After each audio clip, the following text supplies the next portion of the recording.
when I switched to the Galaxy S24 FE as my full-time phone, I wasn't really sure what to expect, but now that I've been using it for about 2 months or so, I've got to say there's a lot to like about this more affordable version of the S24 series. So today I thought I would give an update on how things are going so far. So let's go ahead and get started.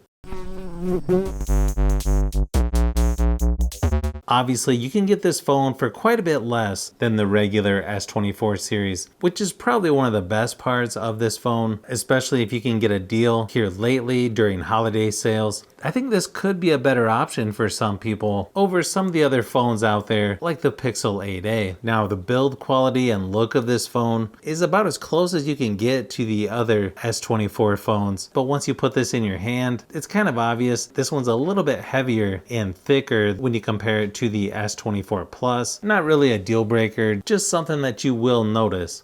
As far as battery life goes, I can get about 1.5 days of normal use, sometimes longer if I'm not using my phone as much. But overall, battery life on here is actually pretty good compared to other phones that I've tested. It doesn't seem quite as good as the S24 Plus, but still really good so far in my opinion. I feel like the display on here is just as good as most other Samsung phones. It feels plenty bright enough since I've been using it. The screen on here has never felt like a cheaper display or something you would see on a budget phone. The fingerprint scanner has been pretty reliable as well, which is pretty nice if you're used to some of the older Pixel phones, which would sometimes struggle with that. As far as the software goes, this one feels almost identical to most other Samsung phones that I've used within the last couple years. You've got Circle to Search and other AI features you would expect on this phone. I'm already using about 80% of the 128 gigabytes of storage, so I'd probably get the 256 gigabyte version if you plan on keeping this phone for a long time. It feels pretty smooth overall, but yeah, after a couple months, I haven't really had any issues with this phone as far as dropping signal, slow Wi-Fi, freezing, or any glitches like that. There is one thing here recently where I've had an issue sending RCS messages. Not really sure if that's a Google Messages problem or my carrier or if it's this phone in general, but I've had that problem before on Pixel phones, so I'm gonna guess that's not because of this phone. Performance wise, this phone does pretty much everything I would need it to. It feels nice and smooth, pretty snappy so far. I think if people use this phone, they're not really gonna notice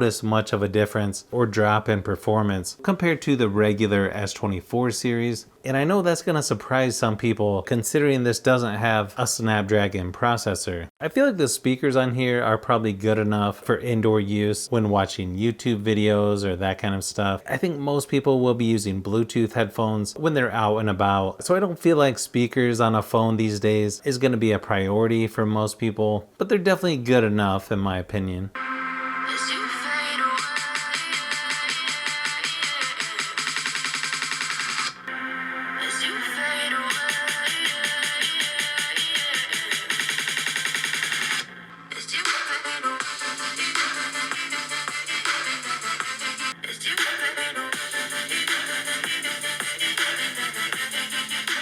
When it comes to cameras, you will notice here and there that the cameras might not be quite as good as some of the other flagship phones out there. I probably prefer Pixel phones a little bit more than Samsung when it comes to photos, but then I probably prefer Samsung for video. But everything I've taken so far or shot videos of, it seems to turn out pretty good using this phone. I'm guessing most people wouldn't even notice this isn't the most expensive Ultra version in most cases if you're just doing a blind photo test. I only notice small things here and there because I'm using different phones all the time. I think Samsung tends to over sharpen things a little bit with video compared to some of the others, but overall I feel like the camera quality on here is good enough for most people, and once you get used to it, you can get some pretty good results. One thing I hope Samsung does in the future is kind of what Apple has done with their iPhone 16, where they make it a pretty similar form factor, but it's a lot lighter than the previous versions. I think the iPhone 16 only weighs about 170 grams compared to 213 for the S24 FE. That's just one thing that I would like to see improved with their phones. I feel like most people probably don't need the most expensive flagship out there. I know I've always been attracted to the mid-range phones where you get the most most for your money, but it may be missing a feature here and there, which usually isn't that important to me. But if you're thinking of getting the S24 FE, I would say it's an easy one to recommend for anyone who wants a flagship phone at a more affordable price.